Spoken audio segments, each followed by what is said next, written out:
उपलब्ध रहना बंद कर दो, बदल जाओगे।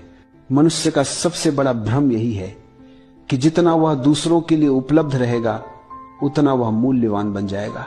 लेकिन सच्चाई यह है कि जितना तुम उपलब्ध रहते हो उतना ही लोग तुम्हें साधन समझने लगते हैं, इंसान नहीं। लोग तुम्हारे समय को अपना हक समझ लेते हैं, तुम्हारी ऊर्जा को अपनी जेब, तुम्हारी भावनाओं को खिलौना और तुम्हारी उपस्थिति को मुफ्त सेवा की तरह धीरे धीरे तुम खुद को खो देते हो। क्योंकि हर किसी के लिए उपलब्ध रहते रहते तुम खुद के लिए उपलब्ध रहना भूल जाते हो। जिस दिन तुम हर किसी के लिए दरवाजा खोलना छोड़ दोगे उसी दिन तुम खुद के भीतर का दरवाजा खुलते हुए महसूस करोगे। लोग जो हमेशा उपलब्ध रहते हैं वे सबसे ज्यादा थकते हैं, सबसे ज्यादा टूटते हैं और सबसे ज्यादा इस्तेमाल किए जाते हैं। दुनिया कभी किसी को नहीं कहती कि बस तुमने काफी दिया। दुनिया लेने में थकती नहीं, इंसान देने में थक जाता है। क्योंकि दुनिया वही चीज गंभीरता से लेती है जो दुर्लभ हो, जो हर समय उपलब्ध हो।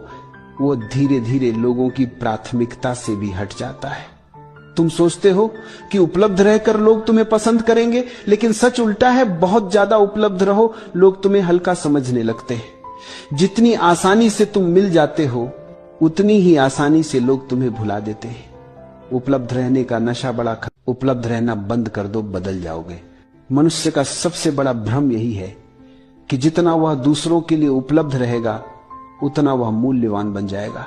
लेकिन सच्चाई यह है कि जितना तुम उपलब्ध रहते हो उतना ही लोग तुम्हें साधन समझने लगते हैं, इंसान नहीं। लोग तुम्हारे समय को अपना हक समझ लेते हैं, तुम्हारी ऊर्जा को अपनी जेब, तुम्हारी भावनाओं को खिलौना और तुम्हारी उपस्थिति को मुफ्त सेवा की तरह धीरे धीरे तुम खुद को खो देते हो। क्योंकि हर किसी के लिए उपलब्ध रहते रहते तुम खुद के लिए उपलब्ध रहना भूल जाते हो। जिस दिन तुम हर किसी के लिए दरवाजा खोलना छोड़ दोगे उसी दिन तुम खुद के भीतर का दरवाजा खुलते हुए महसूस करोगे। लोग जो हमेशा उपलब्ध रहते हैं वे सबसे ज्यादा थकते हैं, सबसे ज्यादा टूटते हैं और सबसे ज्यादा इस्तेमाल किए जाते हैं। दुनिया कभी किसी को नहीं कहती कि बस तुमने काफी दिया। दुनिया लेने में थकती नहीं, इंसान देने में थक जाता है। क्योंकि दुनिया वही चीज गंभीरता से लेती है जो दुर्लभ हो, जो हर समय उपलब्ध हो। वो धीरे धीरे लोगों की